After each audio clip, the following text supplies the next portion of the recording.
You're listening to the Perth Property Show, Australia's only weekly property podcast by West Australian experts for West Australian listeners. Catch your latest episode every Monday at 7 a.m. Good morning, everyone. Welcome to another episode of the Perth Property Show. I'm your host, Trent Fleskins, and today we are talking construction, and more specifically in that development space. I've got Adrian Johnson in, his Senior Development Consultant at Summit Projects. Really just have a really cards on the table conversation today about where the industry's at, what people are investing in as a build type, as a build volume, as build contract prices, all those sort of things. Get an update. We'll talk a little bit about COVID and how things might affect the market there and whether people are pulling back or jumping in. Everything we can is a bit of an introduction to that from the builder's perspective. Adrian Johnson, thank you very much for coming in. Morning, Trent. Thanks for having me. Let's quickly talk about how, I guess, the industry is going. We had 5 years of the building guys sort of being on their knees, right? Like really. Oh yeah, my knees are very sore. The carpet's not looking good in the office. Yep. And we thought we'd turn the corner, and this year was looking really good. How was the conversation around January and Christmas about new leads coming in? And look, new leads were good, but it was more the old leads. It was like the older guys that had been in the industry and had been seeing things were all coming back, and that's the sign that, you know, the people that know what's going on and sort of had that vision and had that positivity and have the ability to do it were all coming back, and that was the key essence that we were starting to say, great. You see that moving by the end of the year, everyone else starts jumping on and we'll be back. So you're talking about leads that maybe you had designs and costings done 3 or 4 years ago and they said, look, let's put this on ice, and they just started to get back in the pipeline again. 100%. Even to the point people that have, like, back in the day would have got planning approval, we did everything, and then they've just looked and said, nah, the market's just not right. Which is fair enough for the last few years. Yep. 100%. Don't have the capacity. And they were coming back and saying, no, we're good to go now. We're positive. We can see the industry's looking right. Even numbers, when you look at what's for rent, what's for sale, everyone was saying, well, there's nothing there, and you guys don't have anything in the pipeline, which means we're all in trouble. So it was looking really, really good. For me, week one of really taking this a bit more seriously and pulling all the horses together and making sure whatever 2020 looks like, we've got astute decisions on the buying side and astute decisions on the building side. So I can't imagine that it's going to be a case of shutting up shop for Summit, but more a case of, look, we thought this was going to be a killer of a year coming through, and now we've got another year of having to really have, astute conversations. To be honest with you, it's actually made us more nervous. So it was looking like the year was going to be good. We pretty much have all come to the realisation that it's going to be an interesting year. Every hour there's different information, different statements from the government, so who knows what. So, realistically, where we thought it was going to be a cracker, I don't think that's going to happen. But I am concerned because obviously everything's pretty tight, and if we all go to shutdown, which looks like might happen, well, that's just going to make things tighter. So I guess it's like the stock market. The guys, when the market drops like this, the guys that are astute start coming in and buying and start making the most of it, and everyone, when the market turns and they all kill it, and everyone looks back and thinks, oh God, I can't believe how lucky they were. But it's the old saying. But as a building company, you guys obviously, like many companies in the property industry, rely on volume. And it's not just those few astute guys coming in, getting a cheap building contract or a good timing to start now and finish once all this is over. You generally, obviously, we all know the reality. You need more of the consuming developer 100%. As well coming through. 100%. And that's the key thing, that most people that are thinking clearly are saying, yes, okay, we understand there's an issue. We understand, we know there could be 2, 3, 6, 9 months of a concern. But at the end of the day, you guys, on average, takes us 1.5 years to produce the product. So that's the key essence. They're looking and saying, well, we're better off to push the button and get things going now while we can, because if we leave it later, then it's just going to make it even a tighter market and even more of a struggle. So, look, it's going to be an interesting year. I haven't had anyone, touch wood, cancel or tell me that they want to put it on hold. A few people that we're quoting for have obviously... they're not as rushing it as much. A little quieter on the return call. Where before they're like, I get it to me ASAP, I need it tomorrow. They're like, oh, look, if you get it to us when you can, that'd be great. Yep. So I think everyone's a little bit more patient and a little bit more relaxed, sort of saying, let's cruise through this. It's changing day by day. But at the end of the day, look, I think if you were to take this year out of the picture and you look forward, then it does all look really promising, which is good. So we've just pretty much all got to buckle down and to get through this year, and think we'll get back up and riding. But yeah, a bit of a change from the January when we were all sort of thinking, It's a wow, good quarter. finally. It was looking like a really good quarter. Really good. Yeah. Yeah. Hey, what will you say to the punter who comes off the street and says, guys, COVID's in, I want a massive discount, but prices are going to keep dropping. Hit me with your best price. What would you say the answer to that from your side would be? Would it be that you're already on your knees, you can't go any further? Exactly, mate. It's been 5 years. So if you made it through the last 5 years, and we won't name names of other companies, but there's a fair few that have gone, there's a fair few that have been bought out, and realistically, that tells you that the market's been horrendous. I mean, if you look at stats, and I was reading something the other day, they were saying it was the recession. We basically had a recession without even saying we've had a recession. We've sold less homes than we did back in the early 90s when they had the recession, and we had 1/3 of the population that we do have now. So that's telling you how bad it is. So realistically, the prices are already at breaking point, and it gets to a point that's not worthwhile doing. And that's, I think most people can understand that. If you're a checkout chick at Coles and you get paid $15 an hour and they turn around and say, we'll pay you $5, you get to a point you're saying, don't worry about it. You'll either, one, go find something else, or you'll basically say, my life is better to be, down the beach enjoying myself. So is that what the position is, do you think, of most of the big builders in Perth now? It's like, look, this is as good as it's going to get. Well, I think it's like anything. Let's quickly go back to COVID-19, right? I know a couple of guys own nightclubs. Now, if they can't have more than 100 people in there, it costs them too much. So they've just shut. Yeah. Little creatures. That's why they would have shut. They would have said, if we can't have 100 people in here, it's not worth us opening. And that's the same with builders. Builders get to a point. Huge overheads, right? Yeah, exactly. Builders get to a point, they say, well, don't worry about it. And that's the thing. A lot of them will say, well, it's no point in us building you a home and paying you for us to build it. We don't need the experience. We'll just shut, call it quits. Yeah. So I don't think... You're not that at that stage yet, though, right? Nah, look, obviously I will pull this name in, but Summit's obviously very well backed. So we don't have that issue. The last 5 years, we haven't had an issue. And realistically, we could go for another 10 years, we'd still be fine. But there's a lot of other builders that are going to get to a point. But vice versa, at the same token, there's no point in us continually building and paying for someone to build it. So they would just say, don't worry about it. We won't take the contract on, and we'll move forward. And what obviously you do is you, unfortunately, take staff away. So you reduce your staff, you reduce your costs, and keep moving. So we are at that point for the last 5 years. And I mean, a great example is I had a client that does a lot of developments. They had a building for $1.5 million back in 2015. Now, that was a really good price. I had to compete against 4 other builders for that, so it wasn't like it was a give me. We were the best price, and they took it. They've come back and said, let's get that going again.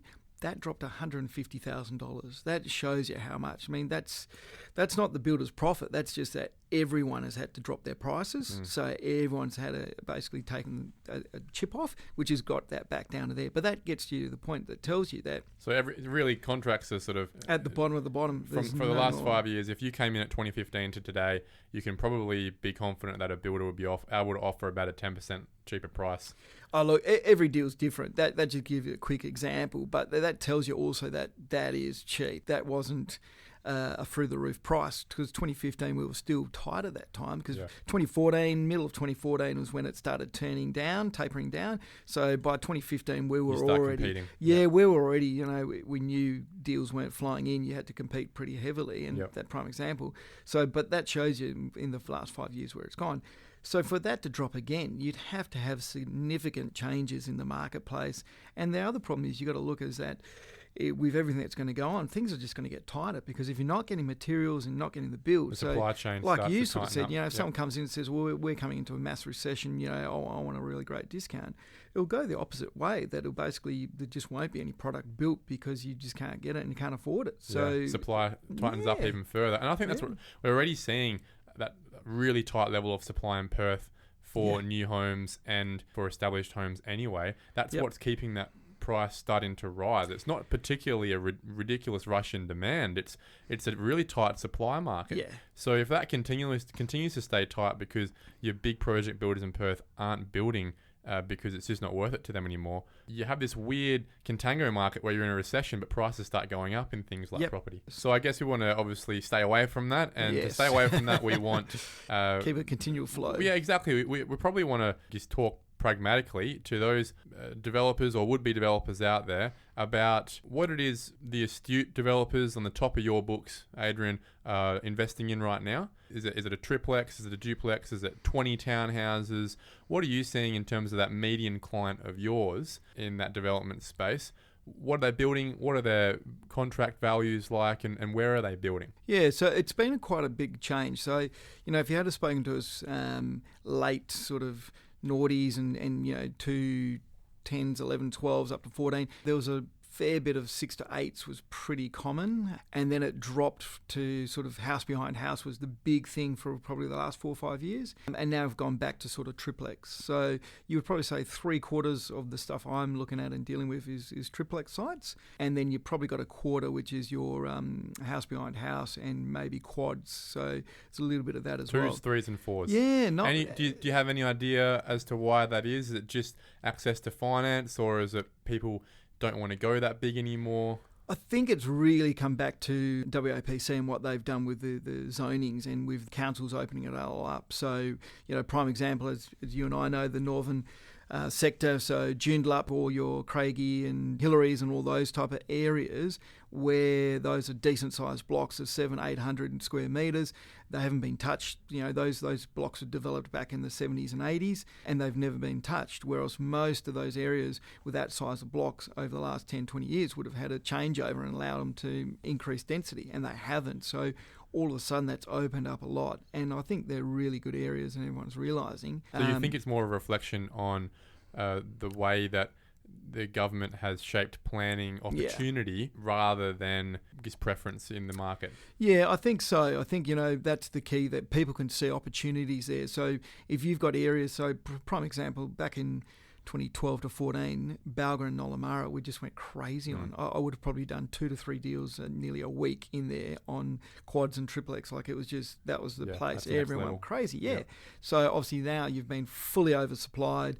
Every single lot is pretty much been developed in there, and it's done. So, there you go. No more of that. But then you look at somewhere like, let's say, your Padbury or your Hillary's, no development's happened in there in the last 30, 40 years. Yeah. So that's why I guess, they're now opening up. They're the right size lots.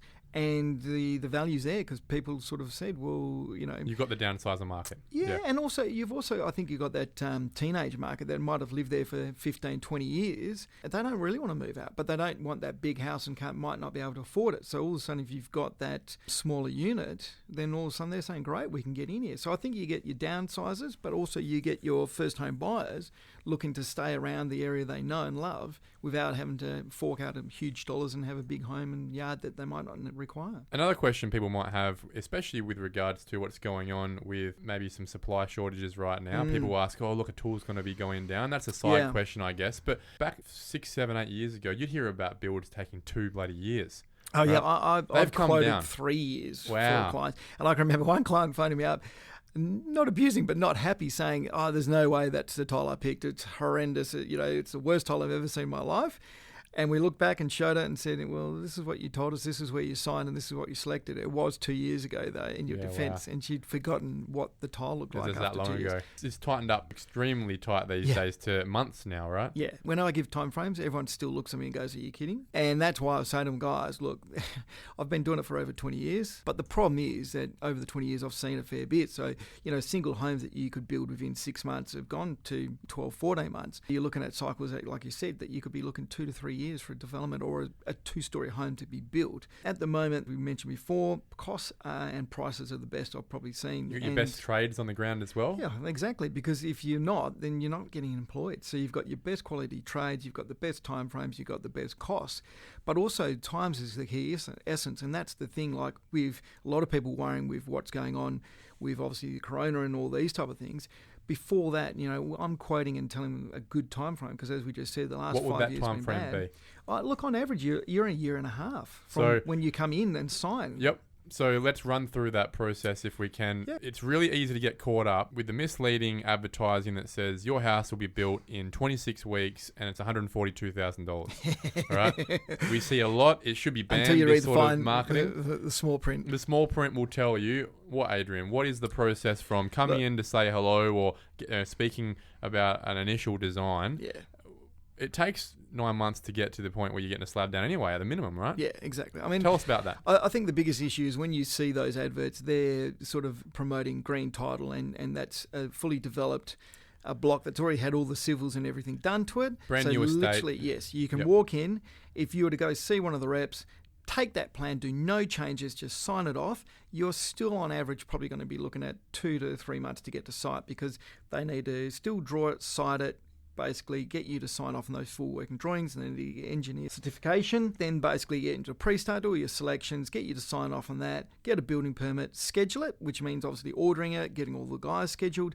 You know, you don't have bricklayers just sitting on their hands waiting for a call to jump tomorrow. Most guys that are good, or our guys aren't, because we've got good guys, so, you know, you want to have the best trades. If a guy's sat around not doing anything, well, maybe there's a concern with his ability. So you've got at least a week or two for your guys to all book them in and get them all slotted. So that takes, 3 to 4 months. That's just for a standard. And then, you can bang that. That's for a non-development property. That's for non-development. And then you can let's bang talk it development. out, right?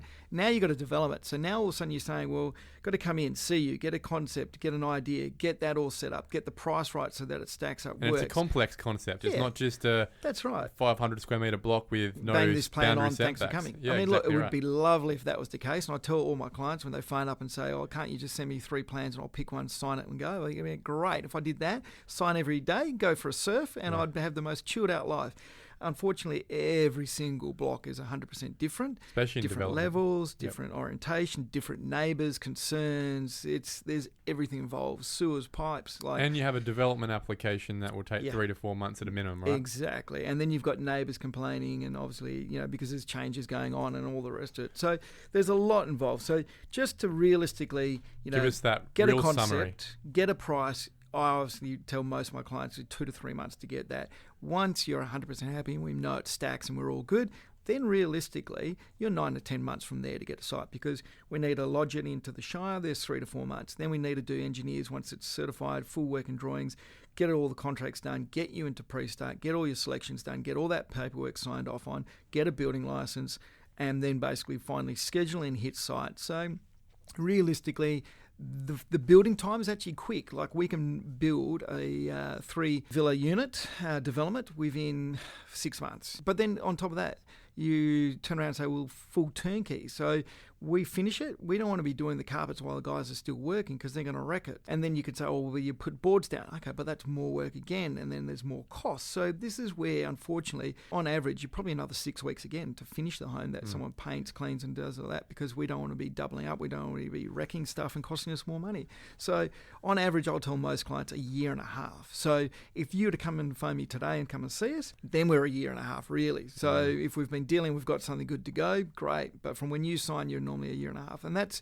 the key problem, I guess, we're going to be looking at, is that everyone looks at the corona and what's going on and as where if we're they're at. building it and it's ready tomorrow. Yeah, exactly. And that's the thing. So I'm most of my clients are still pretty positive and still moving forward, because they're saying, okay, we know there's issues coming, we know there's concerns, but we'd rather lock you guys in, get the price fixed. You have to honour it and carry it. It's your problem if you don't meet those requirements.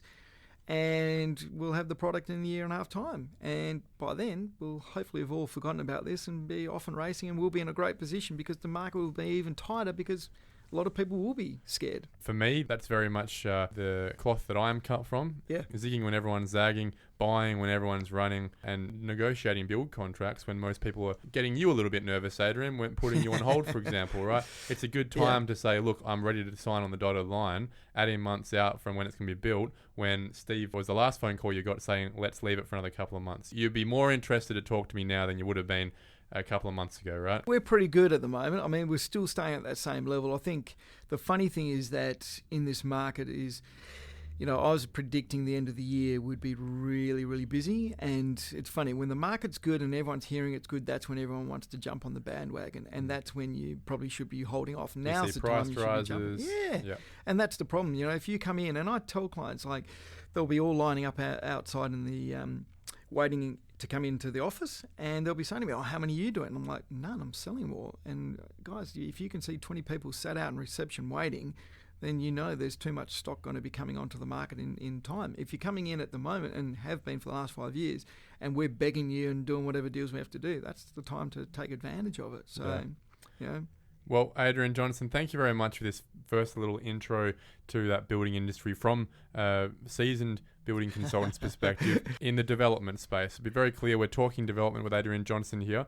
I think we'll have you in again, Adrian, to chat probably, I think, about cost estimates and risks involved that you've seen over your couple of decades in the industry. I can keep preaching.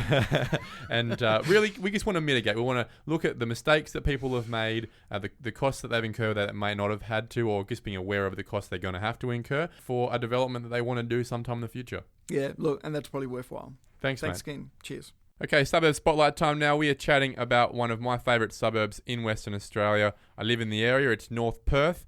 We have one agent to chat to about North Perth. It's obviously the number one agent. It's Nik Zounis. Thank you very much for coming in, mate. Morning, Trent. Thanks for having me. A lot of history. A lot of history. A lot of generations, a lot of culture, a lot of ethnicity. Yep. And also, I guess, a lot of renewal as well.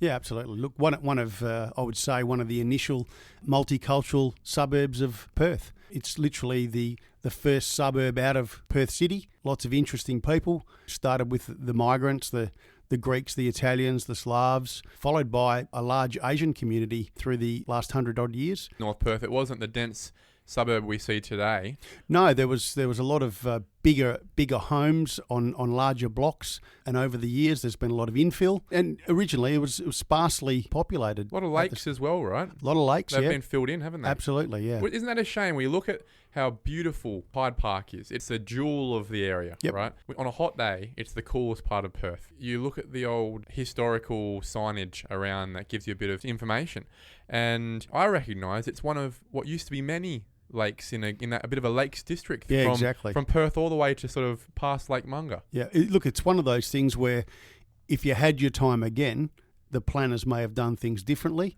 and created this sort of green ring around the city. But obviously industry and growth got in the way. Everyone wanted to live quite close to the city. Transport wasn't like we have today. So inner city suburbs were quite popular to move out to, and we're within walking distance of the CBD. As I understand it, it was 100 years ago when we filled those lakes in, and we filled them in for market gardens. That's right. That lifestyle, I guess, has come and gone. That lifestyle's gone, but some of the families still remain. Interestingly enough, there's a lot of those descendants of those original migrants that came over that are still here, living in North Perth. So, it's an interesting suburb. The fabric of it's unbelievable, and just walking through the streets and seeing those 70, 80 and sometimes 90-year-olds walking around, there's a lot to learn from those people. A lot of churches. Yes. And some very good local schools as well. Some great schools. Tell us about those. So North Perth Primary, one of the really good schools in North Perth. Now it's a multicultural school. Everyone's there, but there's a lot of younger people, young professionals come to the area, so their kids are in there. That's probably the biggest primary school in North Perth. Then you've got a more, boutique primary school in Kyilla. I think Kyilla may be somewhere around 300 or 400 kids, where North Perth is a couple of hundred more than that. Aren't there a market garden growers market? Kyilla does that, yeah. In Kyilla, yeah. That's probably originated, I'd say, maybe 4 or 5 years ago it started. Saturday mornings, there's some great local produce in there, and literally growers come from all around the northern suburbs and sell their produce. There's great sausage sizzle in there. There's biscuits. There's eggs. There's farm produce. So yeah, it's a really good vibe on a Saturday morning. Obviously, not many quarter-acre lots anymore. A lot of rezoning that's happened in time. We'll talk about subdivision and development later on. But we're transitioning, I guess, into a more of a terrace and apartment lifestyle these days, aren't we? We are. There's a lot of the council have kept the majority of the back streets are either R30, R40, or a mixture of both. The density has been shifted to the main streets, and they're trying to probably line streets like Fitzgerald and Charles with the apartments and the 3 and 4 level apartment complexes that you do see. There's been a couple of really good examples, and I think the council probably just need to keep an eye on exactly what gets permitted to be built and what doesn't, because these are things that are going to last or be there for the next 100 years. And it's important that we don't get eyesores and not ghettos, but big ones where it becomes a bit of a problem down the track.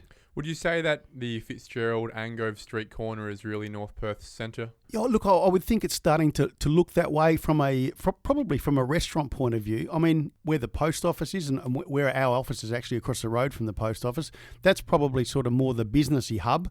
I would say Angove Fitzgerald is more the social hub.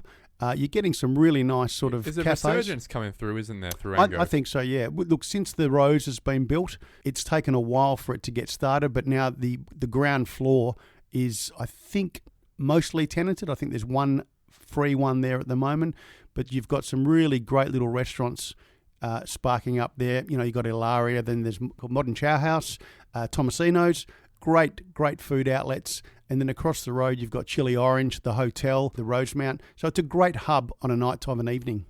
Nik, you've been around the suburb for a long time. Tell us who is selling out of the suburb these days and who's buying in. What's the changing of guard? Because it is a changing of guard, isn't it? There is a changing of guard.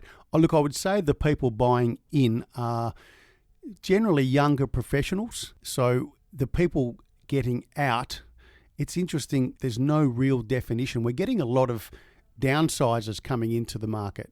So people living 10, 15 kilometres out, or even from Mount Lawley, Corbinier on bigger blocks, they're ageing and they want something. They don't want to go out of the area. They want to come into the area, but they want infrastructure around them. They want amenity. So we're getting a lot of 50, 60, 70-year-olds out of bigger blocks into the smaller blocks, sometimes apartments. That tends to be the trend. So I would have thought it'd be a lot of younger people. I'm surprised by that. There are obviously a lot of professional people who are working in the city. Ambitious people who Absolutely. have done well enough. They're probably about 30. And that's why I say there's a big mixture. Those two groups are competing for the houses that are sort of 900 to 1.2, the downsizers, and the ones getting out of townhouses and apartments that, as you say, Trent, are ambitious and want to live in a great little suburb. And there's loads of 30 and 40-year-olds walking in the streets with their kids, great primary schools, great cafes, and it's a good culture through North Perth. Do you manage a lot of deceased estates? To sell, yeah. Look, there is a few, and it's always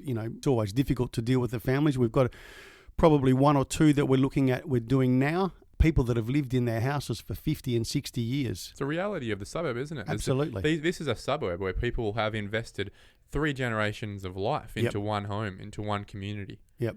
And I think that is the fabric of this suburb. That's why I'm trying to lead that question really too, is for us to recognise really the history of the people that live here. It's not a suburb sort of 20 k's out here where people come and go and they may or may not have invested in to the area. North Perth really does have an identity. Absolutely, no. And we've got some people that we manage their or deceased estates for that their parents lived in the house. So they've now, in the last 30, 40 years, they've renovated. They've lived in it for 30 or 40 years. But in the family, it's been in the family for 60, 70, 80 years in some instances. Let's move into price points. Yeah. How cheap can it get in North Perth? If I said, look, I just want to be around the buzz. Yeah, what would I could be buying for the least amount of money? Well, look, you can get a very cheap one better, what we call apartment, but the old style flat, 35, 40 odd square metres for 200 odd thousand, late ones. Just depending on the condition of it. And then they rise all the way up through to the biggest price property maybe we've got recently was 2.15. Okay. What are you getting for 2.15? 2.15, you're getting literally a 3-storey home, undercroft garage, fully kitted out. That particular house was probably a 3 or 4 year old house when it sold. What street's it on? Kadina Street. Where's that? West off Charles. So in between Charles and Loftus. Yeah, in between Charles and Loftus, close to Charles Verriard Reserve. And that was a purpose-built home for a young family who sold it and someone else bought it. But yeah, beautiful property. And look, I would also like to say that there's houses that are probably more expensive than that haven't come to market. In between, where are we buying in as an affordable option that isn't an old flat? North Perth's got a variety of different properties for sale. You can buy some villas. They're probably more the 70s and 80s. Older 3x1? Yeah, 70s and 80s style villas. They're 3x1s, 2x1s. They're probably sort of 400,000 and 500,000. Some duplex pairs that are around. Again, we just saw one in Wasley Street. There's 2 on the front and actually 2 at the back.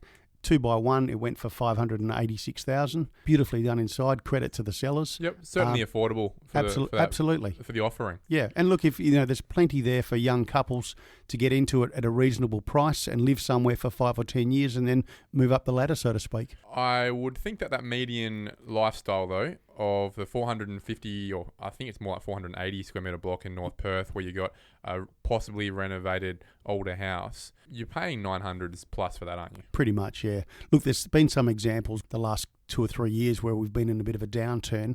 There's been some let go, not the beautiful character homes, but there's been some, 1960s, 70s salmon brick type things that have gone for around 700. But yeah, that cute character, 2x1 or 3x1, you're looking somewhere in that sort of mid-8s to 9 plus to get you started. One area you flagged just before that piqued my interest, because it's somewhere that I love to be around, is the Charles Villiard Reserve Precinct. Sure. If you had and we'll go into the median house price question later, but if you had any amount of money, right, would you rather be living around Charles Villiard Reserve, because I love it there, yep, or would you rather be maybe on View or Ruby, one of those sort of streets where you got the views of the city and you're in that more cottage terrace lifestyle? Yeah, look, I think it depends on what you want out of life.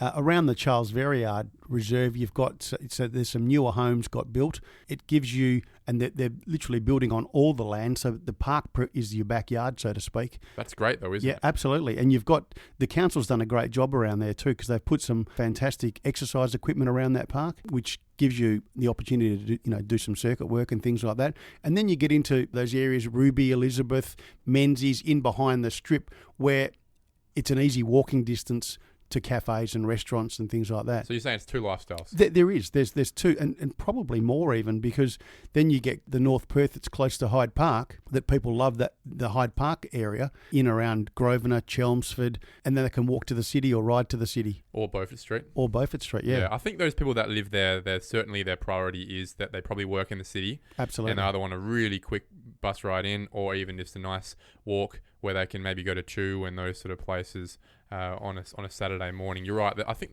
there are three distinct lifestyles, I think, in North Perth. Yeah. You've got your Anglove lifestyle, which is the cafe strips. You've got your city-based Hyde Park lifestyle, and you've got that more suburban Charles Villiard lifestyle. And it really just depends on what stage in your life you fit. Absolutely. Either way, you're paying for it. Yeah, these are expensive pockets that you're talking about. Absolutely. And then you've got that sort of more northern part of North Perth, where it's sort of boundaries to Jundana and Mount Hawthorn, up around Green Street. Again, a different part of North Perth. Are you aspiring for that area though, or you're probably accepting that as a price point you can possibly afford to be in North Perth? In the centre of North Perth, around Hyde Park, or just north of Hyde Park, you're getting those beautiful character homes. As you go further north, it got developed at a later stage in the, probably the 50s, 60s. So you're getting a bit more Art Deco. There are some more service homes over there as well. Some of the blocks are a little bit bigger as well and have been subdivided. So you're getting a different home over there as well. Let's segue. Subdivision, development. Yep. So much to talk about in this space. Absolutely. Although you've referenced, R30 being the smaller zoning, really, it also is reflective of the fact that these blocks are not quarter acres. They're 400, 500, 600 square metres, aren't they? They are, yeah. You're not going to get 6 or 5 properties No. or pieces of land cut up on these blocks. Most of them, I think the average, the old average was 491, which is the normal size block in North Perth. That's probably coming down now as subdivisions go through. There was one now just in Woodville Street where I think the block was just over 750 square metres. 8 apartments ended up on it in an R40 zoning. So, they were done very nicely. They all got snapped up for in the mid-500s. So, that got done really well. Development is taking shape. It has been sort of a little bit hampered over the last 3-4 years where things aren't stacking up. Things aren't stacking up. Yep. It's simple as that. The land's remained reasonably expensive and developers can't make things work. No, because those apartments are now selling for maybe 500 instead of maybe 600, that's the whole difference. That's exactly right. Yeah. And look, that's okay. It comes in ebbs and flows. You don't get the same of everything every time. Every sort of 5 to 10 years that you have a new floor development, you have new technologies, you have new styles, and hopefully you have benefits from that. But there's a lot of historical heritage homes we want to protect in that space as well. Yep. With regards to just a general guide for us as to where you would see people maybe having a squiz on Google Maps for opportunities, where do you think there's the best opportunity now? Is it the R50 zoning around Hyde Park? Is it further out, just looking to, if you had the money, get into an apartment development? Where do you think people, or your main development clientele, are focusing right now? They're saying, look, Nik, if you can find something here, please let us know. Yeah, look, there are some developers on the fringe waiting. because there's not a lot around, that they have to wait a bit longer. But I would sort of think just either side of Fitzgerald Street as you're coming out of the city, people are looking there. We've got one now that's just come on in Grosvenor Road, 570 odd square metre block. It's got a 3-street frontage, fronts Grosvenor and 2 right-of-ways down the side of it for $979, I think it's coming on for. So that's an R40 zoning. That's good value. It's good value. So it's got a lovely 1948 character home on the front.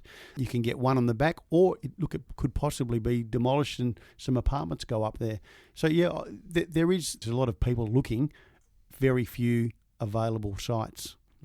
It's going to be like that, though. I think it's going to, yeah. We're 100 years into development in North Perth. It's not like it's a transitioning suburb. We're really just picking at the gristle on this carcass. There's not much left. No, there isn't. Exactly right. There isn't much left, and there aren't a lot of massive blocks around.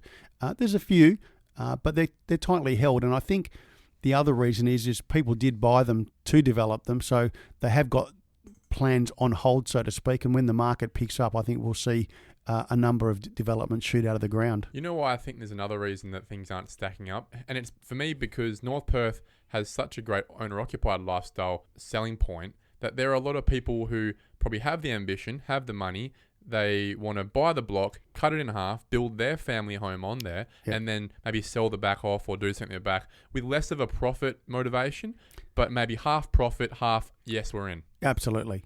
Yeah, you're right. There's a lot of people are using the scenario you just mentioned to get into the suburb, because the other way of just trying to buy that front duplex half or front home is hard to do. Yeah, you're at the mercy of the market. Exactly. So doing that, and as you say, not making a profit out of it, but getting where you want to be is absolutely top of mind for some people. Kills it for the rest of us developers, though. It does a bit, because you're sitting there, we always say, developers are very figure-orientated. No emotion at all. No emotion, with the end in mind, yet if you're dealing with someone who just wants to be in the suburb, they're going to pay more. Yeah, 100%. There's no question. Last question, median house price. I think it's around 830 odd thousand. Yeah, somewhere between 830 and 840. Good luck. Nik Zounis, number one agent in North Perth. What are you buying for $830,000 because it's in your wallet today? There's not a lot. I always chuckle at the figures with median house prices, because they don't reflect every suburb's. It doesn't reflect North Perth. It doesn't reflect North Perth. You might get a 2x1 that needs some work on a 450 odd square metre block. That'd be a snag. It would be, yeah, and it'd be that they're really sought after. So, as you say, there's a lot of aspiring people with money waiting to get to the suburb. Nik Zounis, thank you very much for your time, mate. It's one of my favourite suburbs. I know it's a lot of people's favourite suburbs on their hit list. It's maybe their second or third home that they'd love to be in as a buyer. They might be renting there right now just for the lifestyle. Yep. And we'll certainly pick up again on this suburb in the future, because I see this one being one of the front runners. I think that's the sentiment of everyone around town. Thanks, mate. You have a good day. Yeah, appreciate you having me. Thank you. Thank you for listening to another episode of the Perth Property Show. If you've only just joined the conversation, you can catch up by heading over to our website, perthpropertyshow.com.au, subscribing to the podcast, or joining our Facebook page. Don't forget to tune in next Monday at 7 a.m. for more expert insights, local analysis, and suburb spotlights. Happy hunting!